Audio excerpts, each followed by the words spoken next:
there's just one, it's not a thing, just this oneness. So non-duality is the end of separation and division here and there. It's the seeing beyond identity. Identity itself just collapses. So it's not replaced with anything. What do you mean? Sorry. Oh yeah. Okay. There's love. I mean, that's the essence of it, isn't it? It's, you know, and it's not. And life goes on, so there's still the personal. In a sense, you could say there's the personal self. You could say that, but the identity's not with that. I mean, no, I wouldn't say. I mean, there's no sense of location here, so there's no. What you took to be, it's just that. I mean, it's just. So it doesn't negate. I mean, it doesn't negate the life continuing, and it's just seen that. You know, that the inside and outside, that division collapses, and all of that is just as relevant in a way. It's just not, maybe not living from that like as before. So that was all there was. You had you're thinking, and you were identified with a thought. That's me thinking. And in one sense, in the personal self, that's true. But it's seeing beyond that, beyond the mind. So there is, you know, you're not the thought. You know, you're not the body. You know, so it's basically the end of the opposites. It's, you know, just life happening. No, there is. I mean, there is body and mind. You could say that is appearing. You could say that if you like, or you could say that's reality. It doesn't really matter, because there's no one has access to ultimate reality. Although the collapse of self, the collapse of time and space. I mean, that's, you know, that's more fundamentally real than this, but they're both valid. I mean, life continues. I mean, with the same concerns, except suffering is different. Relation to life is different because you're not relating from this.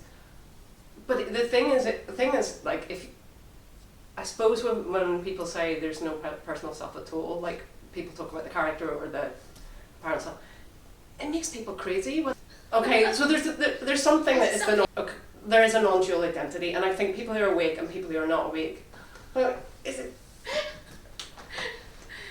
makes people say crazy things, and like, you know, like, well, I can't plan, family might happen, but it's just, I don't know why people get stuck in that. Maybe because once you talk, you're speaking from mind in a way, like, so it is bizarre. I've never really been able to articulate it properly, as in how people, because people say crazy, you know, things to me. I don't know what to do with them. Like, yeah, because on one level, this is all. It's real as what we know, right? We there, even when there's no mind, because the mind, like the fundamental sense of time, is kind of thought. You know, thought. You have a past thought. You think about the future. Okay, so we know that that's happening now, and we know that there's. You know, it's just a thought, like, doesn't necessarily point to anything, but like, you know, there's still, you know, a sense of duration. You can have the complete collapse of time where there isn't even that, but, you know, I would say no, there's sense of duration. I won't be sitting here during this meeting thinking I could be here for 2 million years or 1 second, so I'll have some sort of sense, whether there's mind there or not. Maybe it's different for Bob. Same. Yeah, I know, because that's a funny thing as well. So it's, and I think as well, if you do go along, you know, saying there's no total disregard for this normal, everyday, conventional reality, life will throw some humdiggers at you. Like, and it's like, oh, you know, like. Yeah, you can suffer here, you can fucking fucking suffer whether you're awake or not, like, and it can be torturous, you know, because anything can happen, right? And sometimes it does, and sometimes the things that you didn't want to happen do happen. Not that I'm speaking from current. Shite. I have no idea. But yeah, I mean, I think it's very easy to speak from the place where initially where there's a transition that's not a transition because it's not happening in time. You know, in a sense, it's it wasn't difficult for me, like, at all. But I think initially it's just so deep and so profound. I think the main part really was when I was in a restaurant and I was sort of with my partner at the time, and you know, I was already kind of gone, like I was blissed out and everything was just amplified, beautiful, and there was a lot of love, and suddenly it was like I didn't know how to drink, I didn't know how to eat, didn't know how to chew, I didn't know, so it was just seeing everything for the first time, and it was breathtaking, and the sense, so there was just that sense of rest. I mean, you know, and the seeing of nothing, everything, form and foremost, just seeing that, you know, this is one thing, the emptiness and the fullness, Shakti Shiva, just one thing. I think, well, this is formless form, this is the changeless, it's changeless and changing, it's, so, in a sense, I could just say there's nothing here, but it's not out of this comes everything, it's everything, so it's, that's kind of seen, so there's nothing kind of happening on one level, but you can't, again, I won't. When I hear you say there's nothing happening, I also hear everything's happening. Yeah, okay, everything's happening. And there's no differential between those two, yeah. Right? There's no separation between not and is. No, yeah, absolutely identical. And none, you know, and none of that comes into your conversation either. Do you know what I'm saying, Bob? Yeah. I think when you really recognise this, and I think it's easier if you're in relationship or know someone who's awake and you work things through and talk things through, or maybe, because some people just keep hold of the concepts after awakening. I find that really, it must be really, but it's like causation. I mean, I don't go around thinking there's no causation. On one level there is no causation, right, because there's no time, whatever. Causation, well, I switch that light goes off, you know, and there's this normal reality as well, like,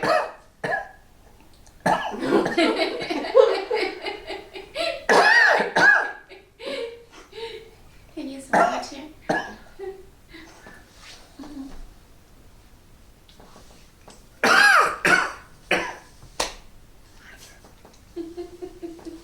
no, I was aware of it for a couple of months, but I mean, even intellectually I didn't get it.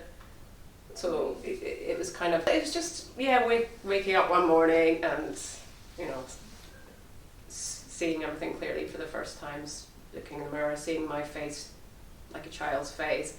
It was just suddenly, yeah, it seemed to get deeper and deeper and deeper in bliss, and then, you know, they're already being seen in emptiness, seeing with, about a year, something like a year prior, I was aware that there was nothing here. I had this, and I thought I'd gone mad. So, like, because it wasn't the lover, there wasn't that kind of, but it was just, I didn't know what to make of that. I'd never heard of non-duality, so there was just, there's nothing here. What is that? Is it like disassociation? But I felt more grounded. I felt slightly more grounded, so it wasn't. But I do think it must be something fucked up. So. But because it was so visceral as well, because of the whole physicality seemed to have just vanished, and hasn't come back. So I didn't really know what to make of it, and then some non-dual speakers who I got to know, he kind of spotted. He said there's no ego there. I think he recognised something that was about a week before the awakening. It kind of made sense. Something had gone that wasn't tragic, in the sense of psychotic or something, which I thought it might have been, but because a lot of people get stuck in the emptiness, and the love is the kind of joy or quiet joy, and just the absorption into what is. So just everything is just satisfying where you are, unless you're in the middle of a war zone. It may not be, but it could be. But sometimes it can go that deep that I think initially it depends. It is very, very deep, and I think it increases the. I don't know. What's it going to say? You're not doing stuff like it's just very. Because it can blow the mind, and it did in my case. Mind comes and goes here, but so there's just really nothing. And it was quite hard to relate. I think for a lot of people, it's quite hard to relate to conversation. Maybe afterwards there's no motivation to do anything, or in a good way, like just being, because that's such a novel thing. Even kids don't just be. Okay, they're spontaneous and they may be awake, but they're all fucking running around, aren't they? And so it's very, very different to that, isn't it? It's just not wanting to play, and language just seems much less interesting. And reading, I find reading quite taxing or uninteresting, because it's wow. Yeah, for sure. But some people get stuck there as well. Because of motivation, some people just the motivation collapses, and for me, luckily, life came in and moved me again, but not for a long time. Although I did embark on a psychotherapeutic training, so I don't know why. I didn't particularly want to do it, but I did it. I don't know. Bizarre. I'm glad I did it. Very glad. What, to train? Yeah.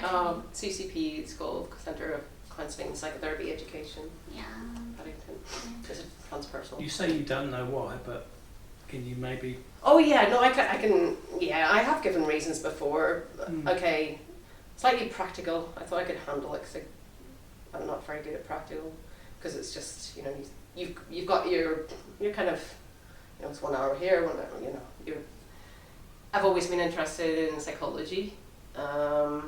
It's not just studying something, because I was always studying things, and it doesn't lead anywhere, does it? And I thought it would be good for me also mixing, because I was very isolated at the time, around the awakening time, and also I realised I was capable of it, because suddenly there's that intimacy with everything, and there was no self-consciousness. So it's just normally being, those that you do workshops. We used to have weekend workshops once a month, and you'd be in a small group of people, and that would have made me really kind of like, oh no, what are they thinking? What are they thinking? Or really, there's absolutely none of that. Was one of the things that drew you to that the awakening experience had maybe kind of putting words in your mouth almost, but was it because that experience had given you a greater understanding of the nature of suffering, and consequently you think, aha, now I also really have something to offer beyond what I did previously? I think it's got to be that, hasn't it? Because you got a perspective outside of that, and the reality of the suffering when you're trapped in it, and there's no. And also it's so easy to see where I was coming from as well. But suddenly, it's like, you just see yourself so clearly trapped in. For me, very much trapped in intrigue, drama. Really addicted to all that. Quite enjoying my suffering in some ways, perversely as you do. Well, not everybody does, but. But I was still repressed in some senses, so I had a handle on psychology, but I couldn't see that I was making the same mistakes. and repeating patterns. So it's kind of contradictory like that too. So that's the spiritual bypass in my case, quite annoyingly. It's disappointing.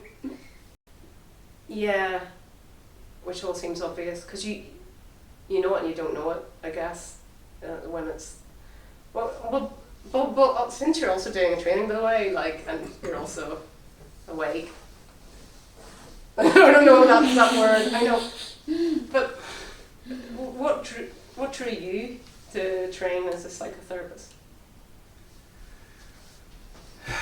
Yeah, literally that I kind of alluded to there. I think at its core, the awakening experience, I kind of understood.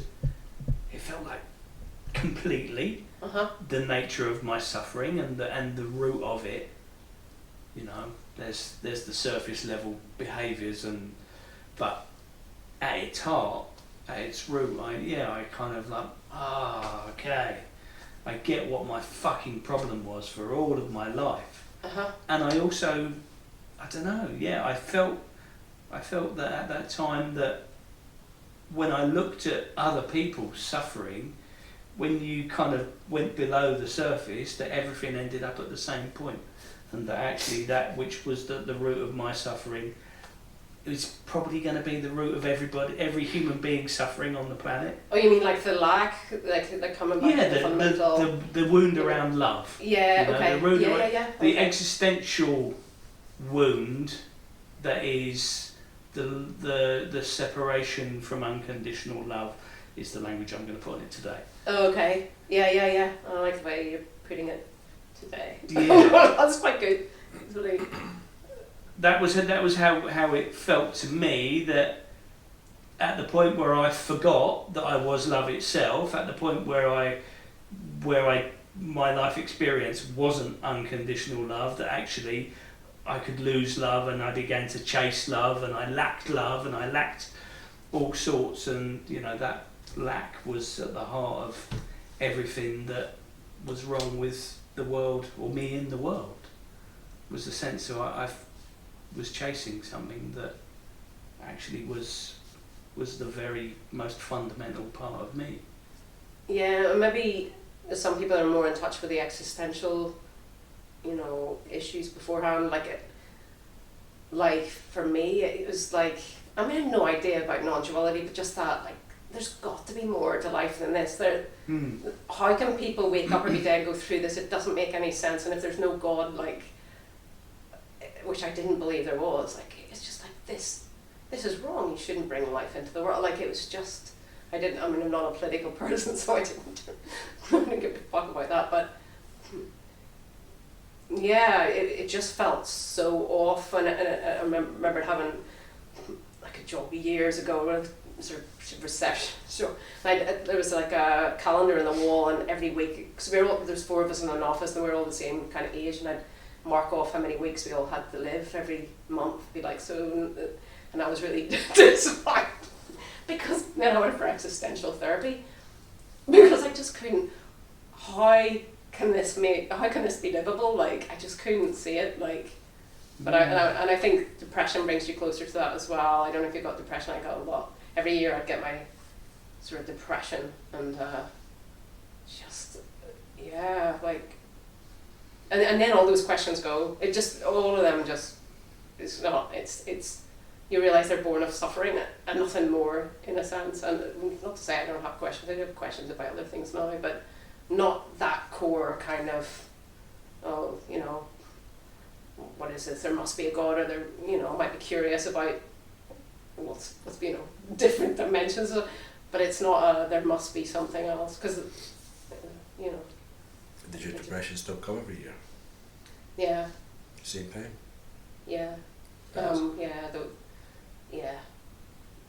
yeah, I suppose, it's left. In my case, my nervous system's shot to shit, like, in some ways, but the slightest bit of stimulation, I just don't sleep, bad or good. So that's what's been left for me to deal with, which is a pain, and fucking that's really, I'm swearing a lot tonight. Not this month. It's been awful. But Yeah, I mean, generally, yeah. I mean, well, in the past I would just medicate or drink. I mean, like, yeah, like you took before 2012, I had a problem like that. I would just open a bottle of wine and. What do you do now? Sometimes I lie there, and sometimes I get up and I read or do something. Eat with the chocolate. I'm only joking. Yeah, I bet you do. No, I don't. Well, not every day, but. No, I don't dabble. I don't dabble. I So you don't self-medicate in any way. You just be with it. most of the time. Yeah. Gosh. No, there's no. It was just that. Yeah. Okay. Yeah. So nothing really prior. Like, I mean, I had a couple of weeks, maybe 7 years, but where it was slightly similar in just the kind of peaceful Okay. spirit, but without any kind of, I guess, identification stuff was still there, but just, yeah. So no, yeah, it was just quite unexpected, and didn't really know what was going on. Not really. I didn't. 'Cause, you know. I think the biggest thing for me is the intimacy, because well, a lot of people liken it to a flow state, which I suppose is true, because I couldn't, yeah, like I say, I couldn't have done therapy because I'd have been too. I would be reflecting on what I'm doing rather than doing what I'm doing. So yeah, it's just some things, you know, it's just kind of taking care of itself or not taking care of itself. It's just happening rather than, yeah, because I was definitely, because I'm a shy person. I still am shy, and in a way I can be self-conscious, but it's a different kind of thing. Yeah. Because there's absorption, and I don't know, because there's something to do with the way you just kind of absorbed, or the no self side of this, like there's no Coexisting, yeah. there's no one doing, like, in one sense there is no one doing it, like maybe it's that in one sense, you know, that I don't want to stay rigidly on that side, like I say, the too many yeah, it's at essence. I mean, just at the core, like beyond all the appearance of objects, you know, time, space, like all the divisions, all the sense of these boundaries and mind, you know, being identified. It's just there. I mean, yeah, a lot of people have, I should say, well, people have glimpses of this, don't they, and experience that as well. Have you experienced, would you see that as meaning and being in your case, or Sorry? would you see it as meaning and being? I think that's how Tony Parsons puts it, like it comes and goes, or. And does the word love resonate with you in terms of this experience? Okay, alright. Yeah.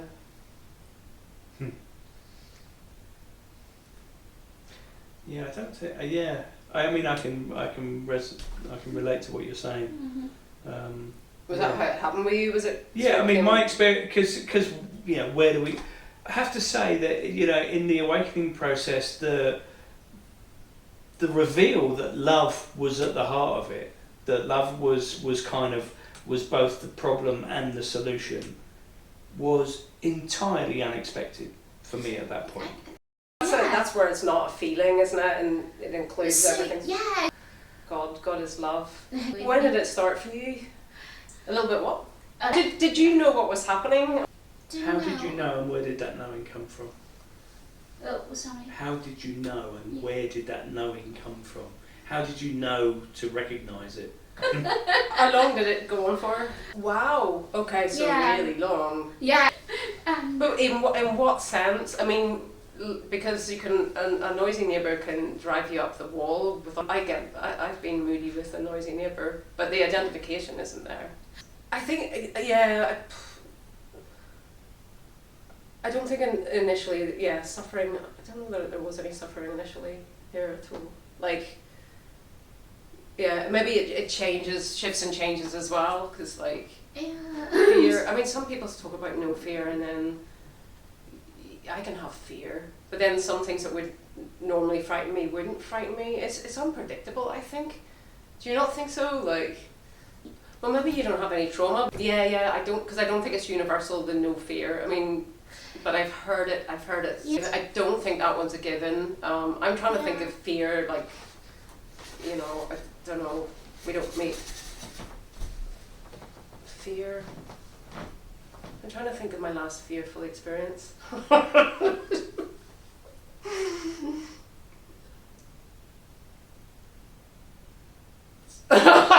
Just trying to remember, I can't think of one. I'm sure there's big plenty. Yeah, no, I've had fear, for sure. Like, yeah, but yeah, it's natural if, you know, I don't know, it depends who you're hanging out with and what's, I mean, scary shit happens, doesn't it? Your cortisol rises, parasympathetic nervous system. I always get parasympathetic and sympathetic mixed up. The parasympathetic is the relaxed one, I think. Yeah. So yeah. And I've heard people say shame goes, some people and some people not. I just don't think there's any rules for this. Like, I didn't experience anything needing to be processed, and then 5 years later I realised there's a lot of undealt. Yeah. So maybe for some people stuff comes up straight away, or Well, yeah. I don't know. I think it goes beyond. I mean, I don't think I ever found it laughable, and I think when I started to realise, like so 5 years later I realised, was it 7 years later? 7 years later I realised there was some stuff I hadn't dealt with, Mm. and I think there was more taking it seriously, not in a like, but just my life and stuff. Narcissistic abuse, I still had to look at that. I still had to look at the patterns and what it played out. And to be honest, like, it wasn't a struggle doing that. It wasn't an emotional process. But like, I don't know. I'm not going to minimize it either. It had to be done. Like, there's a lot of freedom from. If you, I don't know, you can't dismiss the story without consequences. You can't. I think that's the whole thing going back. I think initially you can, like I got away with it.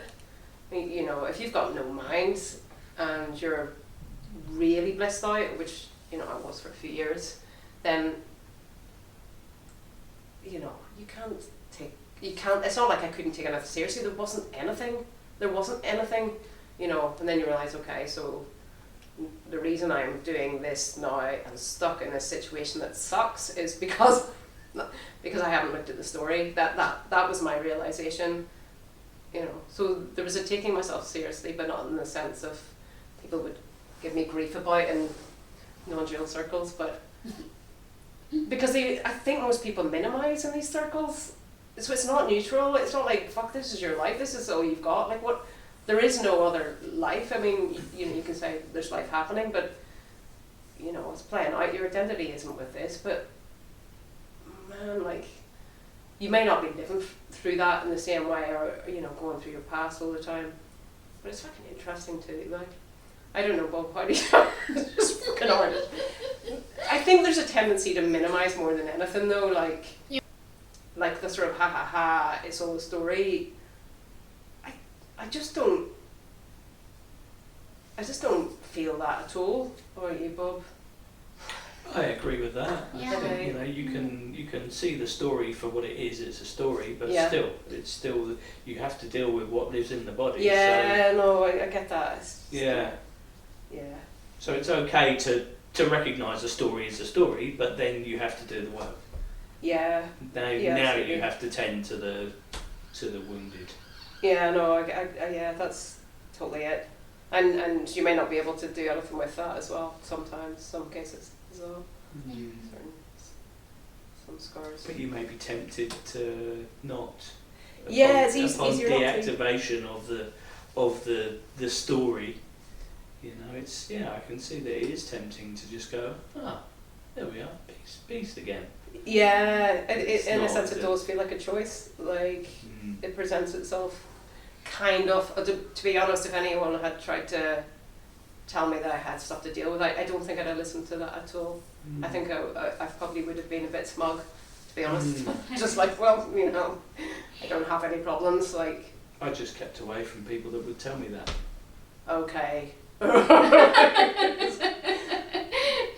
Yeah, okay. And I, held myself in a way that it's not often people would challenge me. Oh, And I okay. think that was part of my defence and my,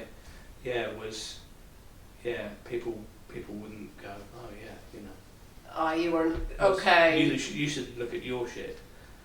Did you go into therapy before you started training as a therapist? No. As part of it. Yeah. So you didn't find yourself in a situation where somebody might challenge you? No.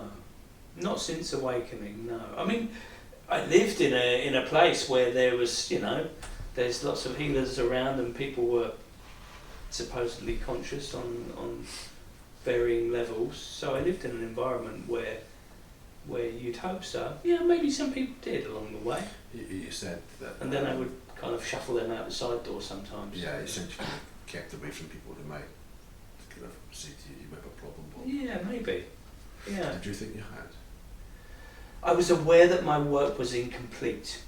At the point of awakening, I was like, this is great, and this is, I can see that I've done 95% of my clear up work. I see it, I get it, and that last 5% there, yeah,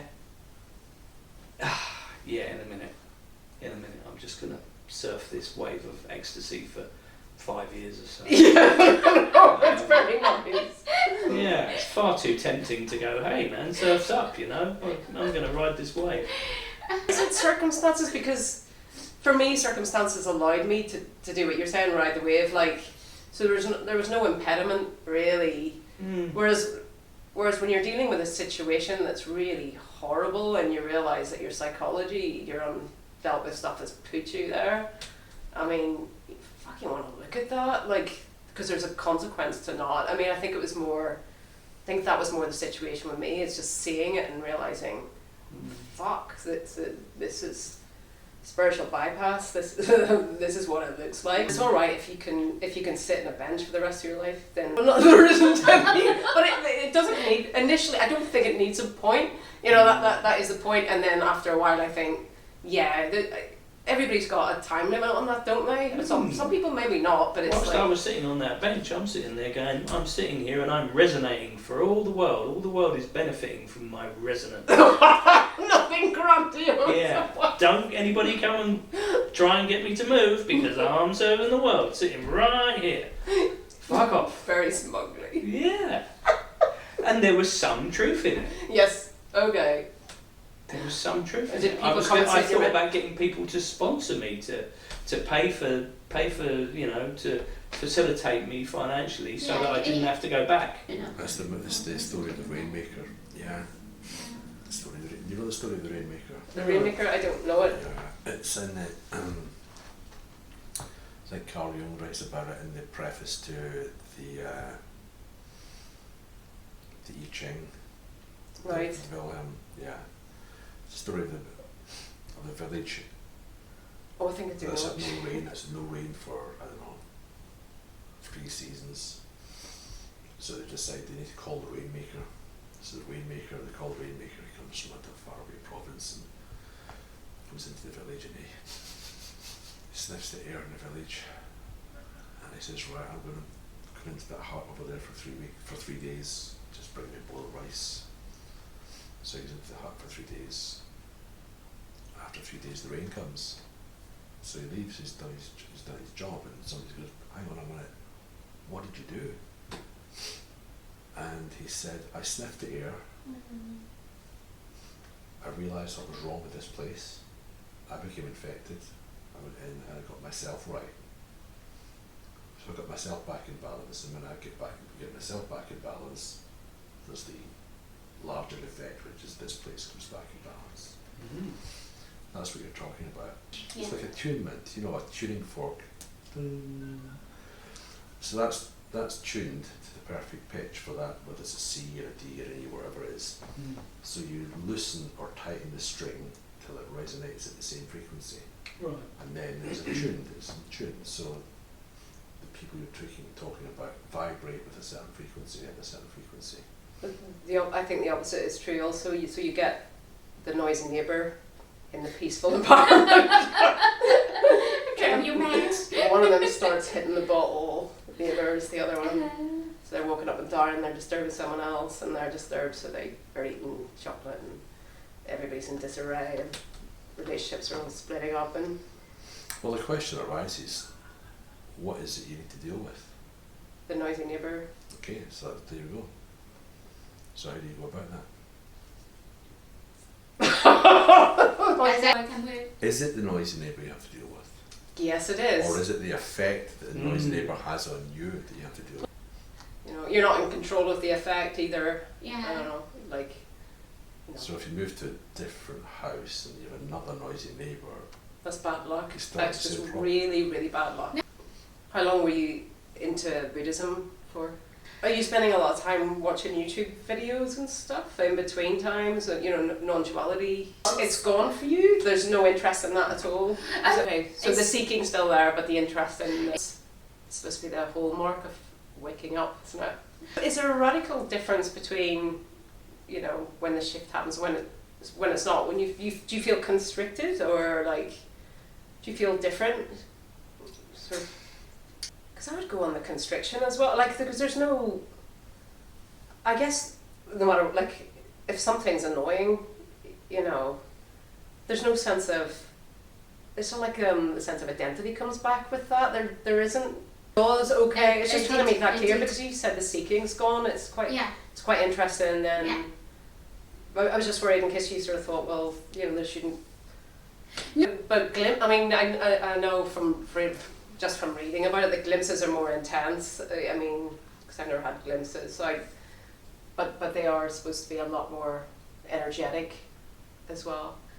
Has there been any changes for you, like, psychologically since this started? Do you feel like you're more integrated, like, as a person? Is life easier for you in between times, even when you're identified? Is it easier in some ways, or so it's partially transformative then? Like, what way would you say it's easier? So you know that you can always that's you know, if ever you need it, you can go there and do that. Yeah. How does that compare to pre-awakening or pre-glimpse, whatever you want to term it? Because what I see there is, it's a really good thing to know in life that no matter what comes up and challenges you and torments you, that you can actually, that you have a solution for it, right? Yeah. I know that that when I do this, it's going to stop. Because what I see about awakening is, for me, is that there was some kind of existential dread that I may not have been completely conscious of, but there was an anxiety that lived in me that I have not seen since. That you're just living with that, and that's your baseline, your default. Because even if in daily life I experience a situation where, okay, I do get a bit of anxiety, or I'm fearful about a situation or something, I know that when I take a step back, it's all just going to fall away. You know? Absolutely. So I know that it's only kind of surface level, that it doesn't penetrate me to the core anymore, and that changes everything about life. Maybe, I wonder if that's factoring in then somehow, like, do you have triggers, or, I mean, you don't have to say what they are, but Does what you've experienced with the glimpses or awakening, has it changed how you can now cope with that anxiety when it comes on, or when you feel it? Are you now able to function in a way that you're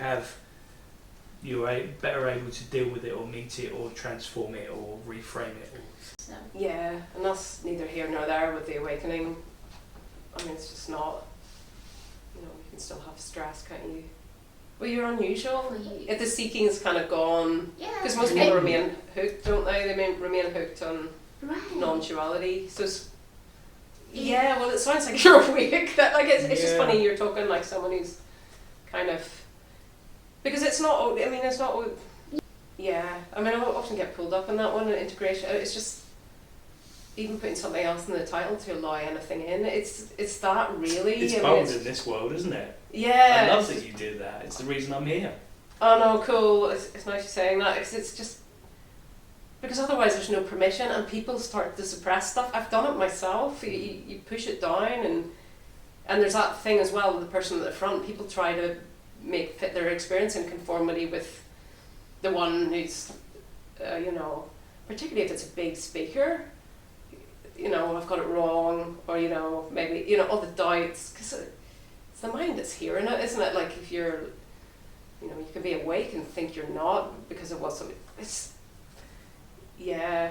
And anyway, I mean, what else is there to talk about? It's psychology. And I think the fascination, because I get a lot of one-to-ones where people ask me, how does psychotherapy fit with non-duality? Like, and for me, there's not even a question there. It's like, where does that, you know, psychotherapy is psychotherapy. I mean, there was never, I mean, even Jung, when he wrote about, you know, psychotherapy, it's just, you know, the ego is like just a small part, like we're mostly unconscious. I mean, it's like, you know, tip of the iceberg stuff, and so it's not like, yeah, most stuff is unconscious, but like,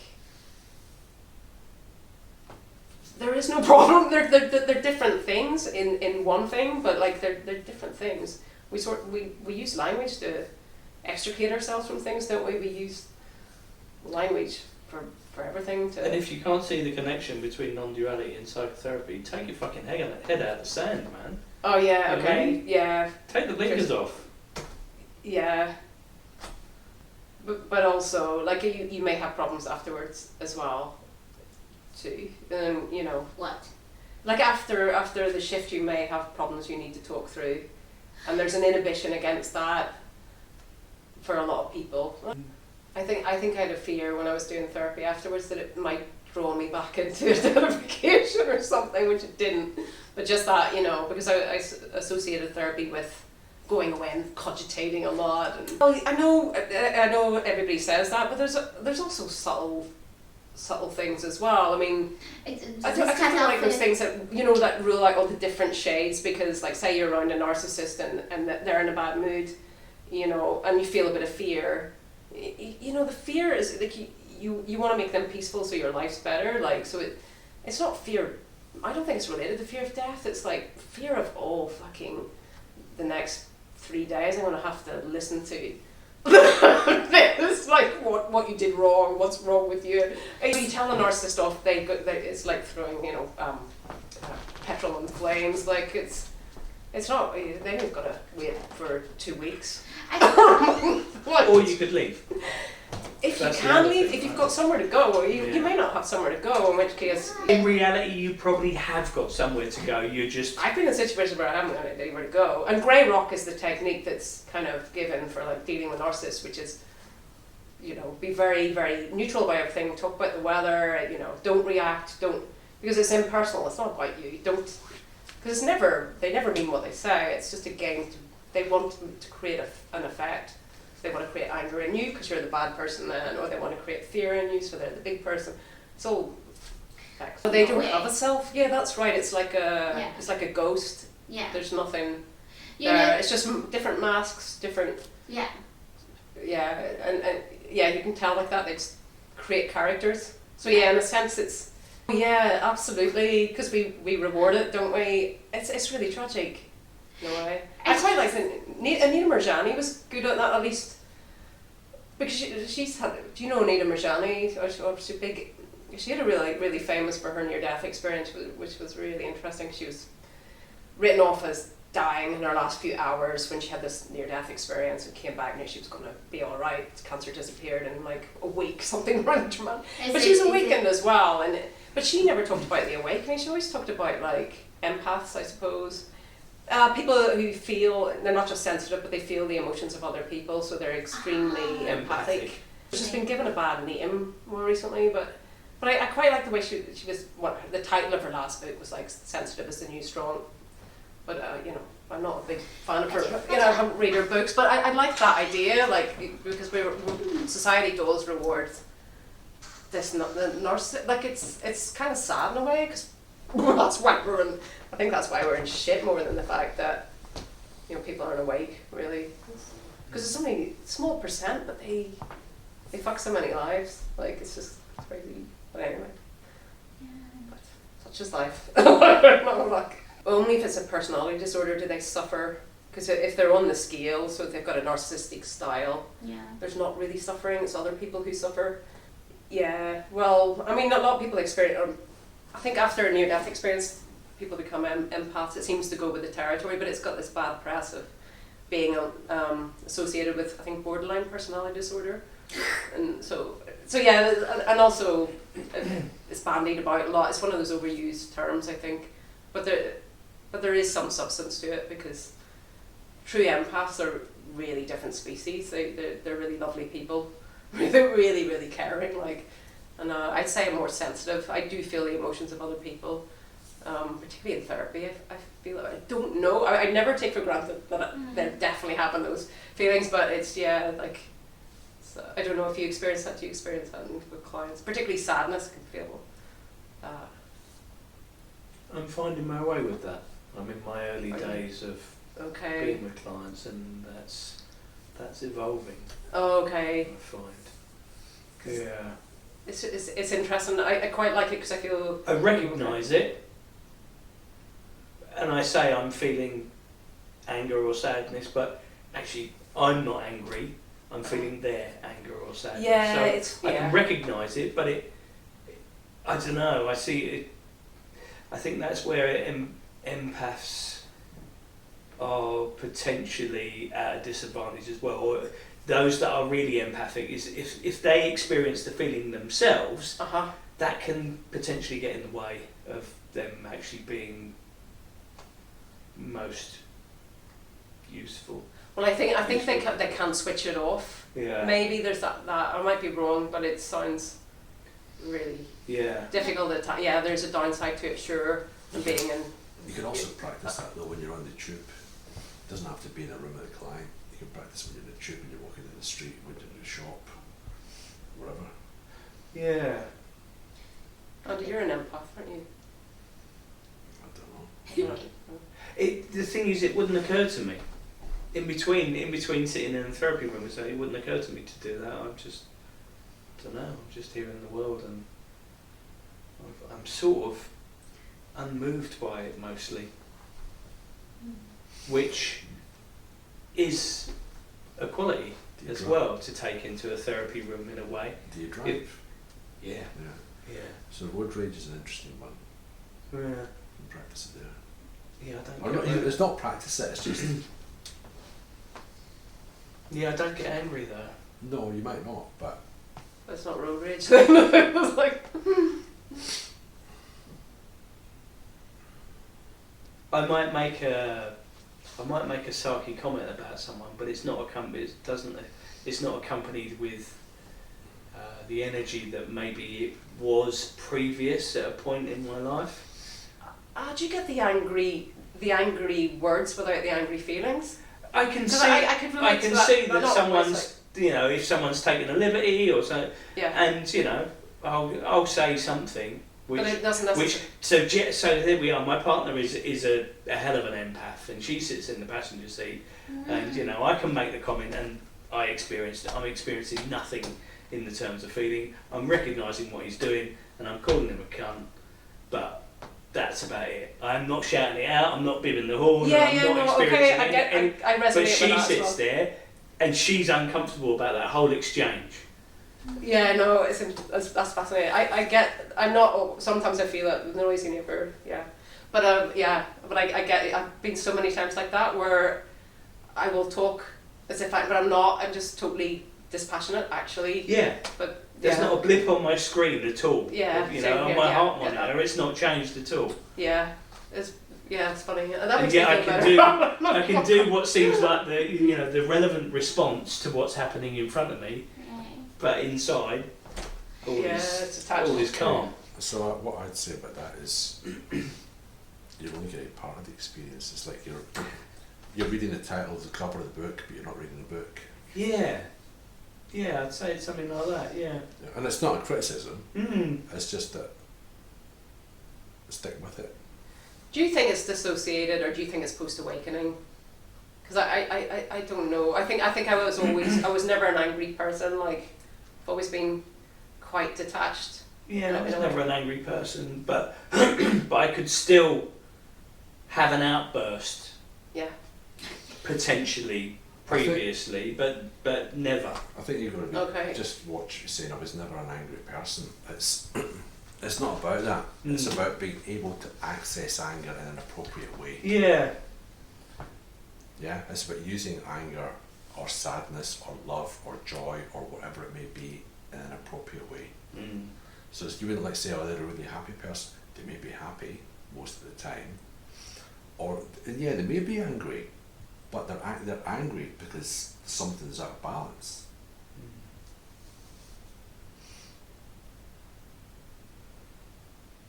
Yeah, I mean that's part of my level of current work is a little bit more of that. And even the person that's always happy, there might be something out of balance there too. Mm.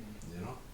They just couldn't take it. Yeah, there can be trauma, can't they? If you work, particularly if you work with personality disorders, I think it's probably going to be more with personality disorders. Though I imagine, but yeah, maybe sensitivity or overwork for sure. Because I know there were studies done on that. Trauma can be catching if you're in a environment. Well, that makes sense, doesn't it? If you're living around someone who's traumatized, you're going to pick up on that because they're going to dysregulate you. Again, it's that sort of the opposite of the Rain Man. It's fucking. But yeah, I can imagine that if you're not taking many breaks.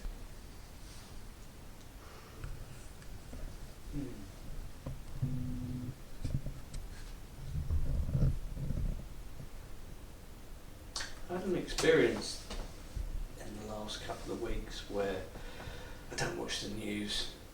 I really Oh, same here. don't pay any attention Fucking to hate it. it. And yet there was where when Trump got shot in the ear, apparently there was like a BBC News special getting on this rhetoric and using it to back up, and then it was like, oh, it was divine intervention that saved Trump. I mean, we're going to potentially be in hot water here talking politics, but they were. Yeah, they were saying, it's divine intervention, and the flag and it was in the shape of an angel, and I got goosebumps. The fear kind of ran up my spine. Oh my God, you fucking idiots! Yeah. I couldn't, and normally I don't get involved. I don't watch, and I would normally just allow that to wash past me and go, yeah, I don't have a dog in this fight. But I had the experience of actually, it caught me unawares, and I was kind of moved, and I was really angry about it, and I had a therapy session the next day, and I was talking to my therapist, and I actually voiced the anger. Oh wow. Okay. Yeah, and I went, fucking idiots. Fucking, I can't believe that nation. And I wouldn't normally I would just let it go, and it would just go past, and it would not be spoken. But there was something about having that, giving that, it's allowing that to come up, because I think there's a part of me that says that part, that human opinion, so having an opinion, right? Getting into a polarised argument, in having an opinion, I'm actually, I have got a dog in the fight. And there's a part of me that kind of says, well, that kind of polarised opinion, it's, you don't need to do that, it's kind of unspiritual. Yeah. Okay. Yeah. Right? That there's something unspiritual. It's Buddhist or whatever. But do you think the reason that got you was because it's like a lot of this stuff is so abstract, isn't it? Politics and stuff. Yeah. When it, when it hits the real, like when it's on, I was genuinely frightened. Really different, isn't it? Yeah. Genuinely frightened for what the repercussions of what's going on right now could be for Americans, for my, I have family members who live in America, for the world, right? I mean, Yeah, they've got okay. some buttons that can do some damage there, and so. But it was just interesting that normally I would just process that out and let it go past, and actually I had this experience of just speaking out that anger. And it felt good then? Well, what I said to my therapist is actually, there's a part of me that fears that is disconnected from source, from love, from truth, right? That going into that very personal opinion is not that it's unspiritual, and actually what I found was in that experience I felt connection. Okay, brilliant. I experienced connection, that there was an authenticity to it that didn't separate from spirit, from truth, from a higher view, from a higher idea. In fact, it deepened my connection. Oh, awesome. Yeah, and it was just such a surprise. Such a surprise to just try that out. I'm not sure I decided to try it out, but it just happened. Yeah, sure. But there was a part of me that was waiting to go, okay, but you see that's just an idea, and you need to let go. And actually, truth, love, spirit, whatever you want to call it, went, yes. That's funny. It's like you just discover more and more and more. Like, and it's also the permission thing again, and like, I mean, I find that all the time. There's always just something new, like, because it's all about freedom. I think I was always looking for even a limited freedom, like just self-expression and all that kind of stuff, isn't it, as well?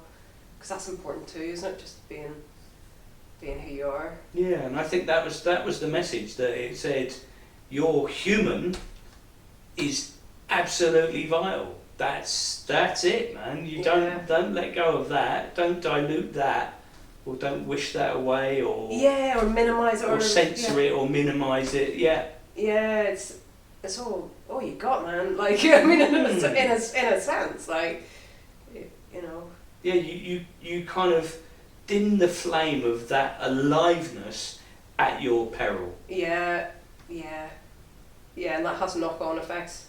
Yeah. As well. I think that's again the emotional intelligence, and if they go together, that's really powerful. I think because obviously it's lacking in a lot of the worlds, like, isn't it? Yeah.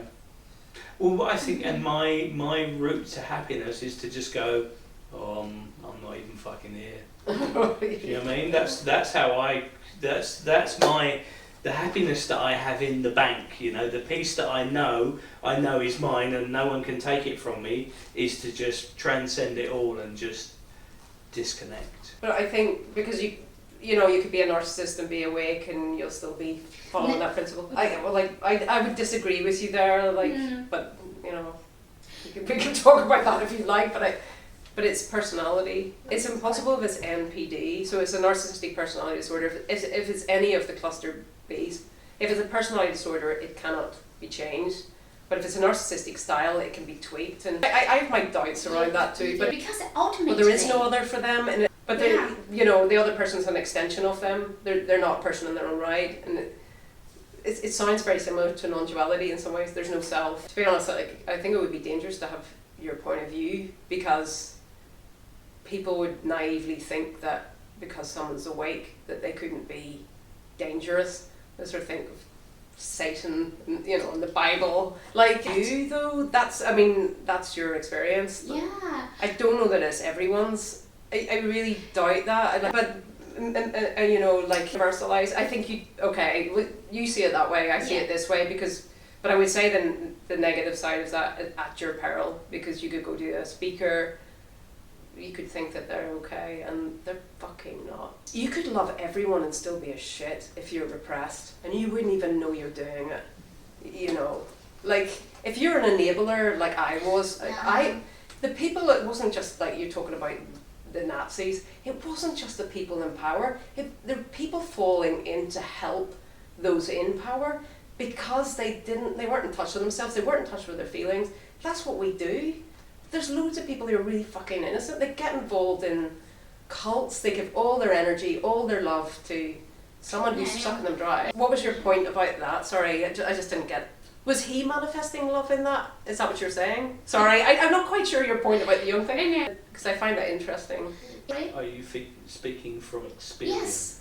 Yes. Well, maybe that's you, and maybe I would say that. Okay, you're not. You're saying it isn't that. Okay. No. Okay, but I'm talking personally. It's Yeah. not about my experience. What I say. Yeah. It's about my experience of others who are awake, as I know it. Like, so, I wouldn't.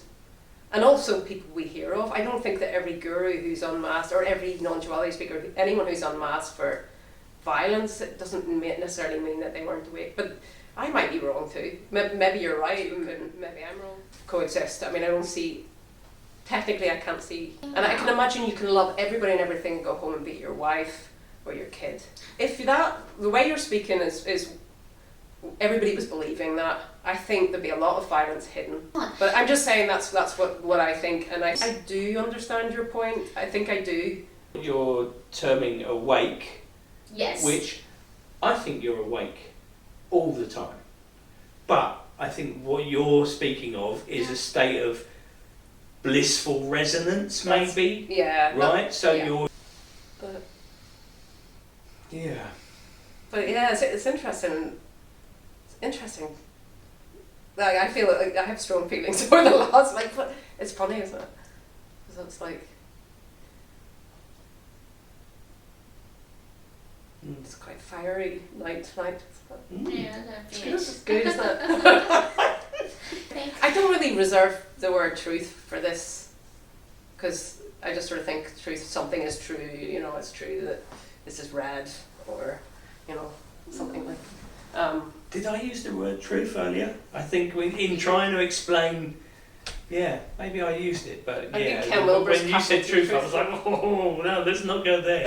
that word is just kind of misleading, because it's undefinable, isn't it? I think it's entirely subjective. Yeah. It's always going to be subjective. The end of seeking. The end of questions, I guess, is the end of pain.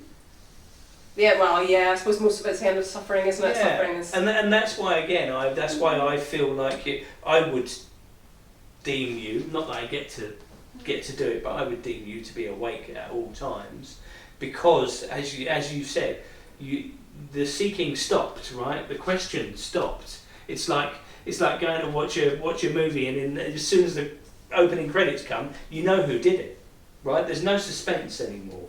You're not looking for an answer to something, because you already know the answer.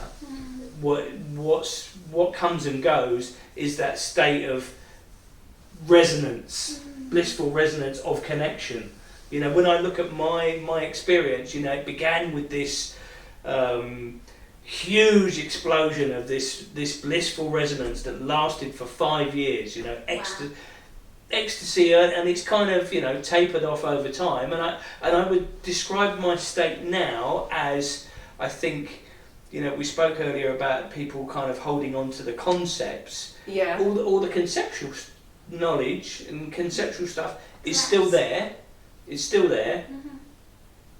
I probably don't experience little to none of the blissful resonance anymore. So all that is still there, and just here is just kind of emptiness. Which is not a sense of lack, though. The sense of lack that preceded that blissful resonance has not returned. I could call it pain, has not returned. So now it's just quiet. The conceptual stuff is still there, but I could miss that bliss. I could go chasing that, and yet I don't feel to. But I sit here and it's no longer here. But so is the other stuff that preceded it. Do you? I'm alright with that. Can I say, all the non-dual baggage. So is that all? Do you find like you're more and more free of any of those concepts, or it's harder to even think in terms of like? They weren't questions I was asking in the first But place, I so I was never. Do you know? Like I find it harder to speak of. Like I forget what it is. Do you know? Like I think it's like somebody being asked about what's it like to be a human being. It just seems like we've been so long ago. This like I just find it really hard to. Well, it's just normal. I have to sort of remind myself about what's going on. Like or how is this? Do you find I guess that which seemed sensational and remarkable once upon a time it's ordinary, isn't it? is just ordinary now. Yeah. Yeah. Yeah. Which creates an experience that lacks the frisson, maybe, of the previous state, but actually, and I wish I could say I was totally free. I have freedom at the level of the cosmos and the expanse. Yes, I have all the freedom. Back. What's out there, or what's death going to bring? That's not a thing. Yeah, But at the level of my human, yeah. at the level of Bob, I still have restrictions and I still have limitations, and I still, although maybe I don't feel much that feels like fear, I see that the restrictions still apply. Oh, of course, yeah, the human stuff. Yeah. It's going to be really Bob frustrating. still doesn't do those things that Bob struggles to do, even though he would really like to. Have you dealt with it via methodologies that are designed to deal with trauma? This is funny, like, this is a small meeting. It's just very lively, isn't it? It feels very lively. I'm really glad. Thanks for coming, everybody, because I've enjoyed this. It's Yeah. interesting. It feels It's very cool. alive. I think you'd be 30 quid lighter. Yeah, in the pub buying your own drinks. Oh, it's time. Yeah, it's time. Shit, we did it. Yeah, I really enjoyed it. It's Yeah, interesting thanks, as well. guys. That was fun. Yeah.